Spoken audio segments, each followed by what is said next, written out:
understand what it's worth doing when the industry is canceling one black guy.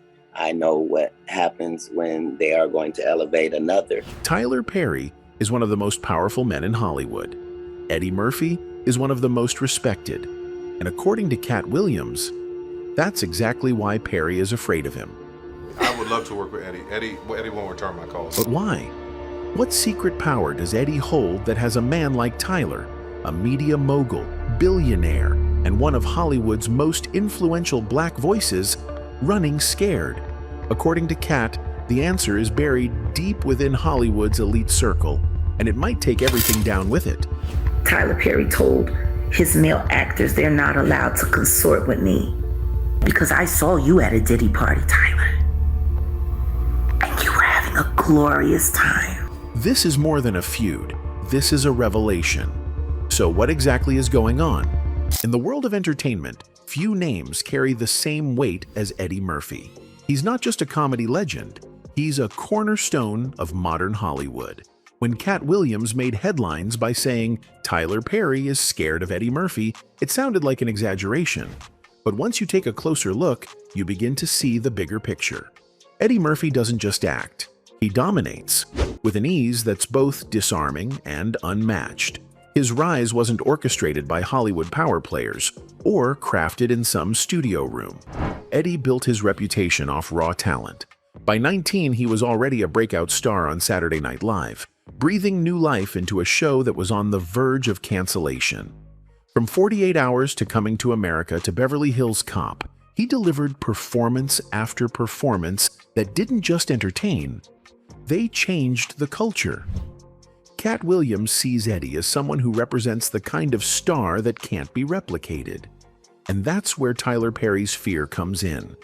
While Tyler Perry's success is undeniable, it's built on something different. He's a master strategist, a media mogul who leveraged a niche into a billion-dollar empire.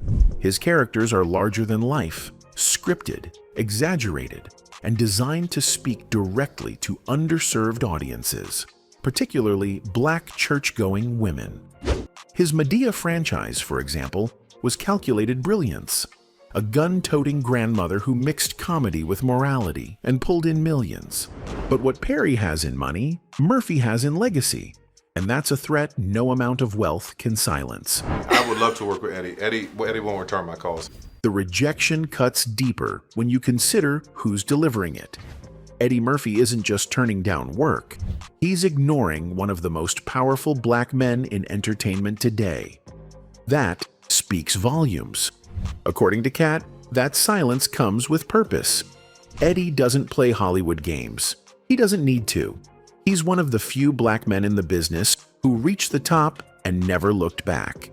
And while Perry has studios, streaming deals, and scripted formulaic success, Eddie has something Perry can't buy: authenticity.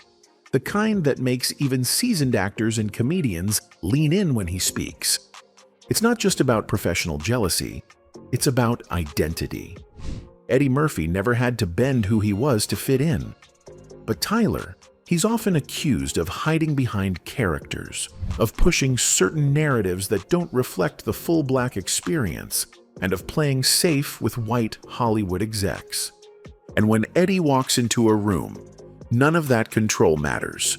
He doesn't need wigs or dresses or morality plays. Just a microphone, a line, a look. That's why Perry is nervous. Because if there's one person who knows how to flip the script without writing one, it's Eddie Murphy. And if that kind of presence, effortless, unbothered, and untouchable, is what makes Perry nervous, Katt Williams believes he knows exactly why. Because behind all that control, there's a secret Perry's been trying to keep buried for years. Tyler Perry is gay. I know he's gay. He knows he's gay. We all have friends that know he's gay. I've hung around Tyler Perry. I've known Tyler Perry for years. The statement alone might sound like tabloid bait, but Katt isn't talking about orientation for shock value. He's pointing out a larger contradiction. Tyler Perry, a man known for his moral storytelling, for his Madea brand of virtue and family values, is, according to Katt, living a life behind closed doors that's wildly different from what he sells to the public. Here's where things get even more charged. Katt claims Tyler not only hides his personal truth, but also uses his influence to control others, even going as far as warning male actors not to consort with Jaguar Wright. Why? Because she saw things. Tyler Perry told his male actors they're not allowed to consort with me because I saw you at a Diddy party, Tyler. And you were having a glorious time. He saw the parties, the secrecy, the fear. This isn't just petty beef. This is a whistleblower moment. Wright is painting a picture of a man so consumed with maintaining a facade that he's actively blocking people who might tell the truth. And the most chilling part? He's allegedly doing it from a place of fear. Fear of what someone like Eddie Murphy represents. A free black man in Hollywood who owes nobody anything. Some of us are against the Illuminati, and we are against the Illuminati at our own detriment. When people are against the Illuminati, then they get punched in the face all the time. That quote may sound like a conspiracy buzzword, but listen closer. Katt is saying that when you go up against the power structure, the Hollywood system, the handlers, the image makers, you don't get rewarded. You get blackballed, punished, silenced. Eddie Murphy is, without a doubt, one of the most naturally gifted performers in Hollywood history. But for all his box office success and iconic roles, there's one glaring omission: Academy recognition. In fact, Eddie has only ever received one Oscar nomination for his supporting role in 2006's Dreamgirls. And that nomination? He's gone on record saying he didn't even try that hard. What does that say about the industry? Director Craig Brewer, who worked with Eddie on Coming to America, pulled the curtain back in a podcast interview. He described a man who works, who sits in makeup chairs for hours, who meticulously rehearses, who gets into character with surgical precision. But because Eddie makes it look effortless, the industry refuses to take him seriously. And I sometimes get angry at awards institutions because I think they think that comedy is easy. That's not just a slight, that's a strategy. Eddie's comedy is revolutionary. His films are culturally defining. His performances are technically brilliant. But when the Academy looks at him, they don't see craft. They see a black man telling jokes. They see laughter, not legacy. This is what Katt Williams is talking about. Eddie doesn't fit into their mold. And in a town like Hollywood, where white validation often becomes the measure of worth, that's a problem. But here's where things get interesting. While Eddie Murphy gets snubbed, Tyler Perry gets rewarded, praised, and elevated. I am deeply, deeply honored to present the 2019 BET Ultimate Icon Award to my dear, dear friend, Mr. Tyler Perry. Despite years of criticism from fans, actors, and even academics for pushing out films filled with stereotypes, trauma, and tired tropes, Perry was still given the Jean Hersholt Humanitarian Award at the 2021 Oscars. I know you never do what you do for thanks, but I am grateful for the countless ways you work to make ours a better world. It is my honor to present to you the Jean Hersholt's Humanitarian Award. Meanwhile, Eddie Murphy, a man who changed the way black talent is viewed in comedy, remains largely unacknowledged. That's not just bias, that's the machine doing what it does best, rewarding those who play along and sidelining those who don't. According to Katt, Tyler Perry's power is conditional. It exists because he plays ball. He's controllable, predictable. His characters don't challenge the system, they reinforce it. But Eddie? He has refused to be a pawn in Hollywood's game. He's skipped red carpets. He's avoided interviews. He's walked away when things didn't feel right. And for that, the establishment has withheld its approval, hoping maybe he'd fade away. He didn't. Instead, he created art that stood the test of time. The Nutty Professor, Coming to America, Harlem Nights. These aren't just comedies. They're classics. Films with all black casts, all black brilliance, and no apologies. I'm thin! I'm thin! Look at my cheekbones! Meanwhile, Perry's films, despite their wide distribution and big profits, are often seen as reinforcing limited views of the black experience. He's successful. But success built on what kind of representation? Katt sees the contrast. He sees an industry that marginalizes raw genius while boosting sanitized, stereotype-heavy content. And that's why he believes Tyler Perry has a reason to fear Eddie Murphy. Because Eddie doesn't need anyone's permission to shine. He just does. And he's done it for over 40 years, with or without an Oscar.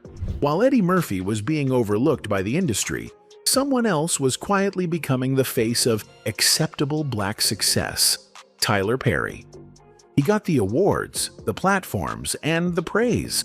But the question isn't just why him, it's also at what cost? Because while the industry was celebrating Tyler Perry, the people who helped build his empire were starting to pull away. Take Mo'Nique, for example. Right after her Oscar win for Precious, her career should have gone through the roof, but instead, it stalled. Despite winning an Oscar for her role, she was labeled difficult after refusing to do unpaid international press. She wasn't contractually obligated to promote the film beyond domestic obligations, and she made that clear. Only for Tyler Perry to admit he did start a rumor that I was difficult to work with. That's when everything changed.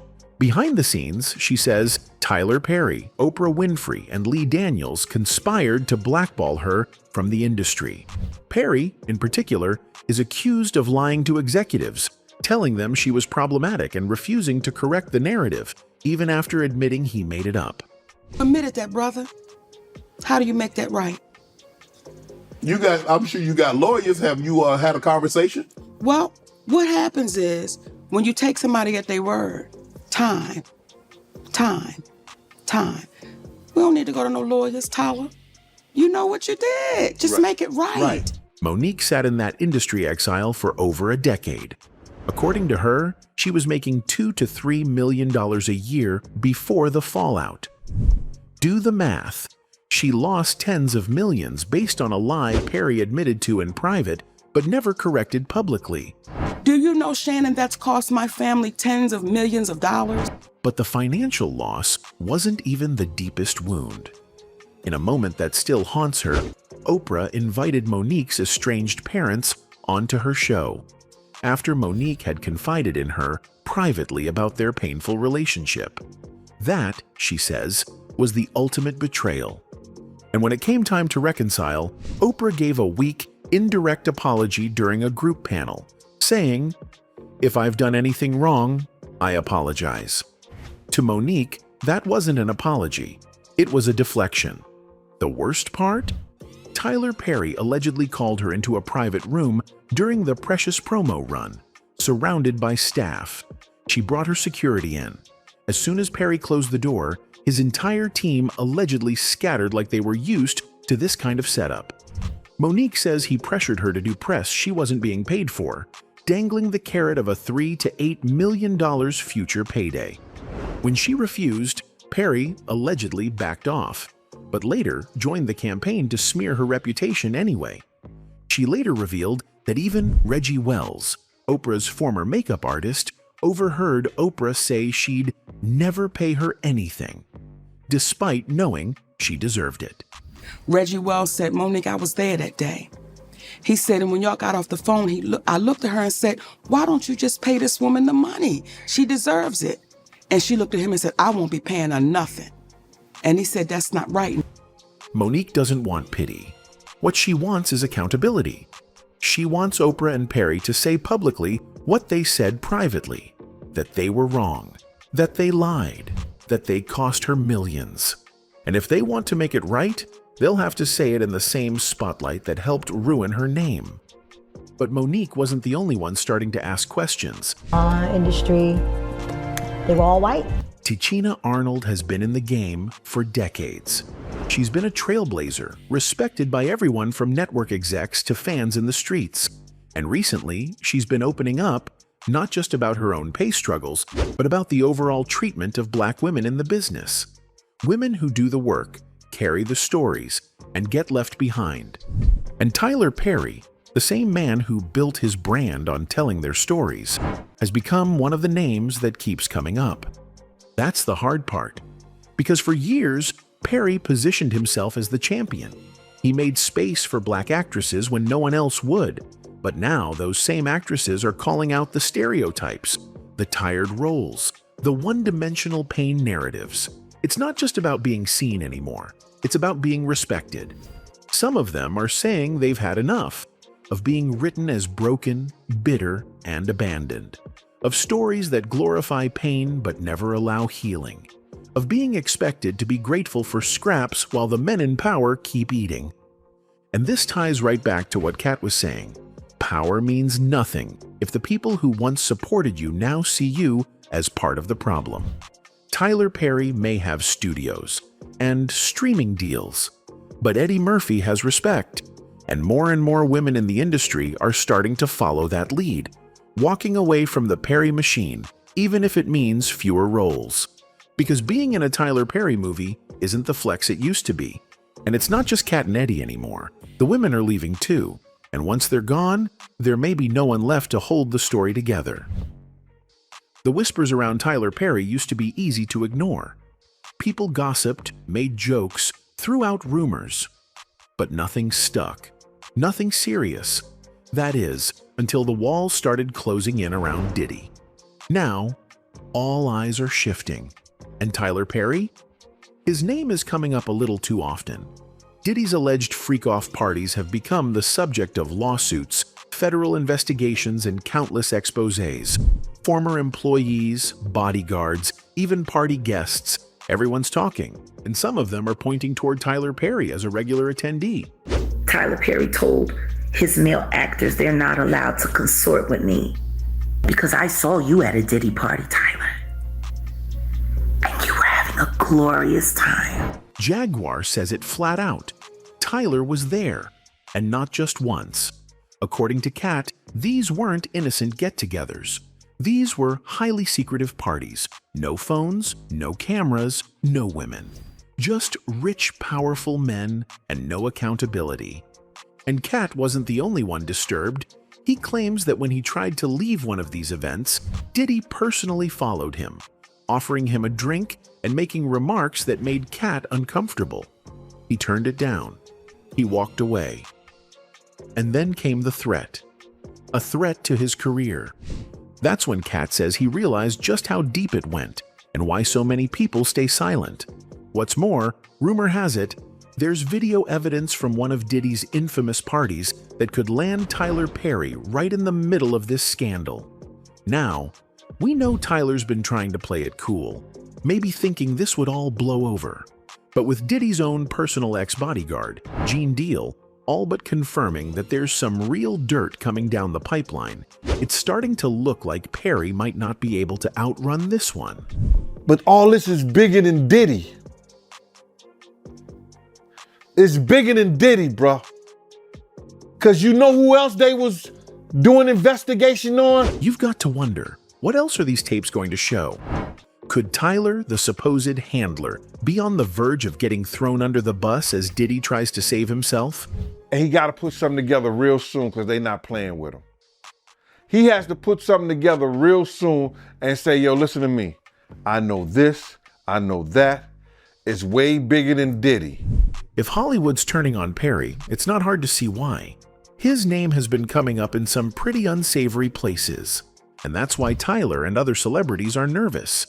Because if Diddy goes down, he's not going alone. Somebody's getting thrown under the bus. And based on how fast Tyler Perry's name keeps coming up, some think he might already be in the crosshairs.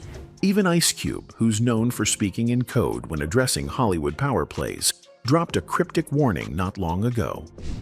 People are very polarized in all kind of ways.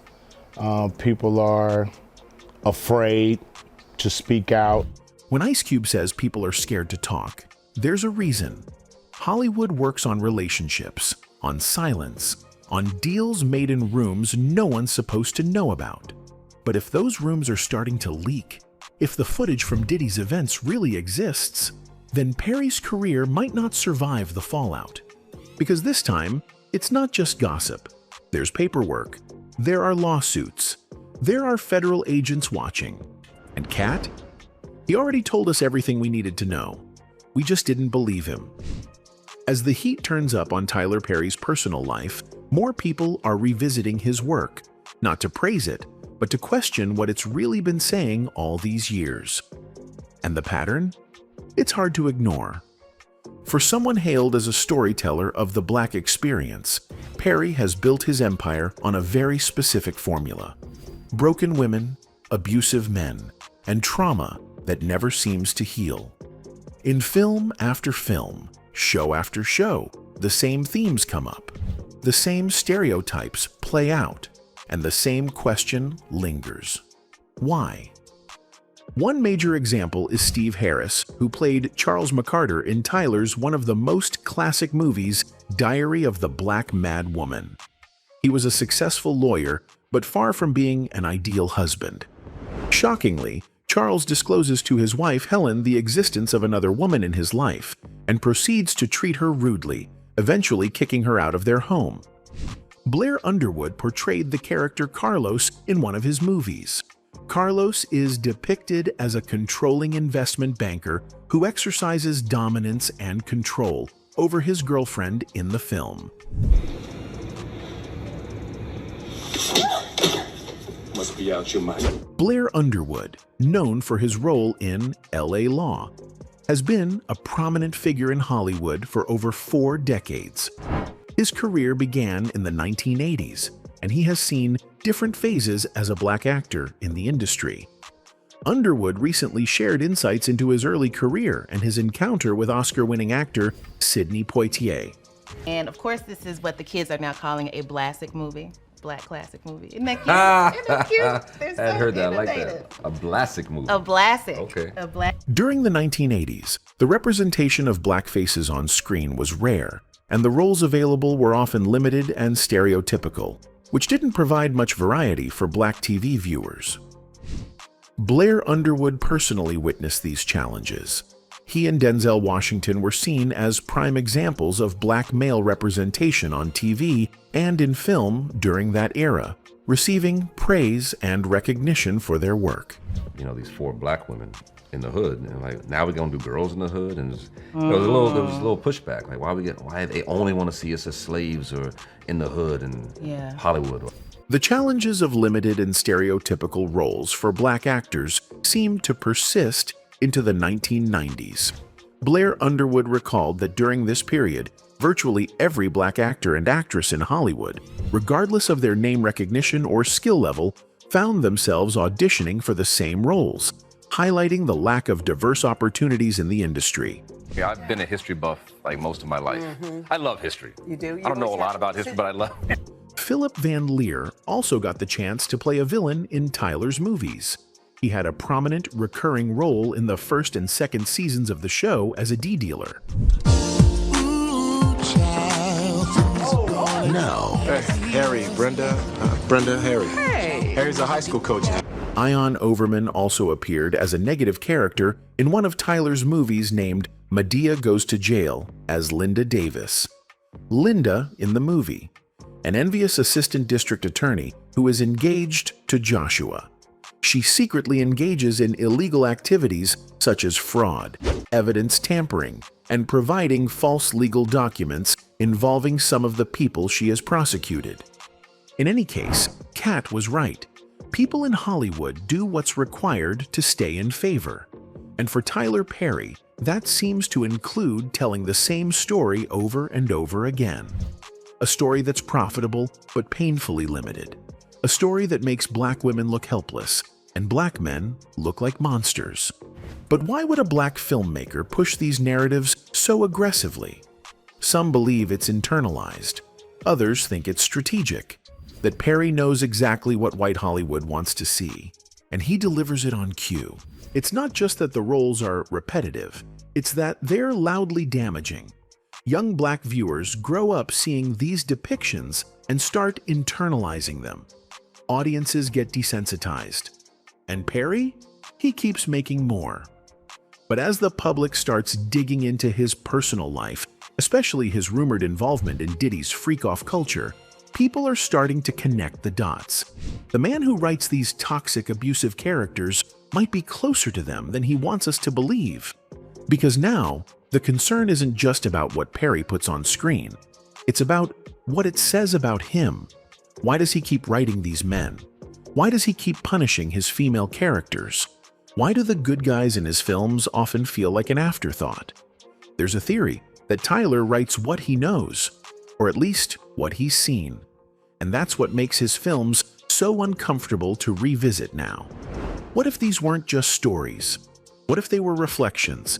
Because when you combine the on-screen patterns with the off-screen accusations, you're not just talking about bad writing anymore.